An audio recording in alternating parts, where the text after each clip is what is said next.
Kamusta kayo mga tropa pits? Ngayon na lang ulit nakapaglaro pagkatapos ng ED season? Hindi nga dapat ako lalaro kasi daw nasa low rank pa daw yung mga malalakas. Sabi ko sa sarili ko, malakas naman ako. Malakas mang asar ha? Charot lang. Tapos unang laro ko palang jungle agad ako. Dapat XP ako. Kasi mas gusto ko na nasa XP si X-Boy para wala masyadong iniintindi. Dapat si Patis na yung nag-jungle para sa kanya lahat ng sisi pag natalo. Eto nakakatamad dito pag jungler ka. Lagi mong kaharap itong monster na to na mukhang unggoy ang katawan niya palaka. Pero kailangan natin mag-farm para tumaba agad tayo. Sabi nga ng matatanda, pag meron kang itinanim, meron kang aanihin.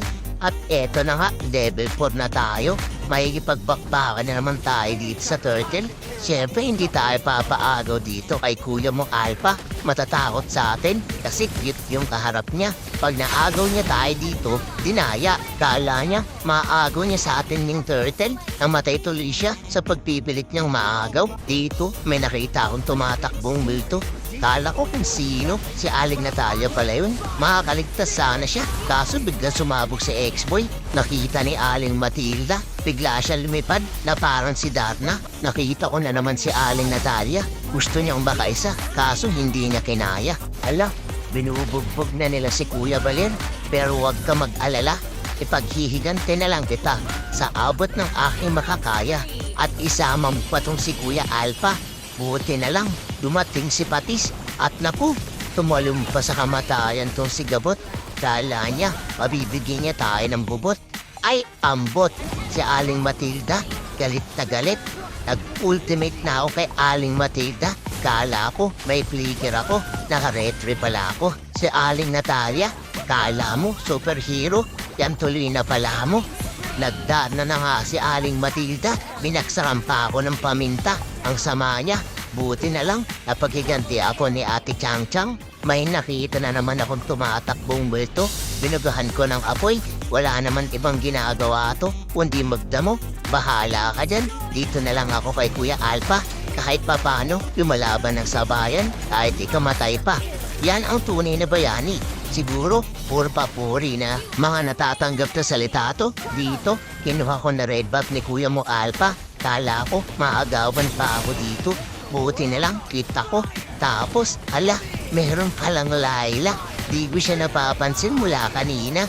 Kaya mo yan, Layla. Pagtiwala ka lang sa sarili mo. Pagkakadamage ka rin yan. Eto naman si Gabot, konting adjust lang ng ultimate niya, tatama na yan. Dito, pinagtutulungan na nila ako. Buti na lang may mga kampi ako. Hindi ko na sila makita sa mapa. Ako na pala yung kanilang pinupuntirya. Hindi na sila naawa. Nakita ko ang pagpasok ni Kuya Claude dito. Kala ko makaka-triple kill siya. Akala ko lang pala. Pero tama pala ang aking hinala. Na kay Patis ang pagtitiwala. Kala ni Kuya Alpha makakatakas siya. Nabigyan tuloy siya. Wala na talagang awa to si Patis. Hinabol pati mga bata. Ang aking hinala kay Claude na triple kill. Kay Patis ko lang pala makikita. Dito, pinagtutulungan na ang aking mga kakampi. Kala nyo, tatakbo ko sa inyo. Ang ganda ng ultimate ni Gabot dito. Sinunod niya ang aking payo.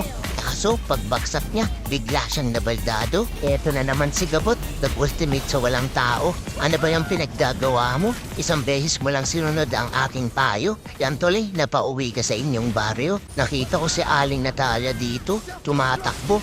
Mukhang nasisiraan na siya ng ulo. Panalo sana sila kung hindi lang kami Victory!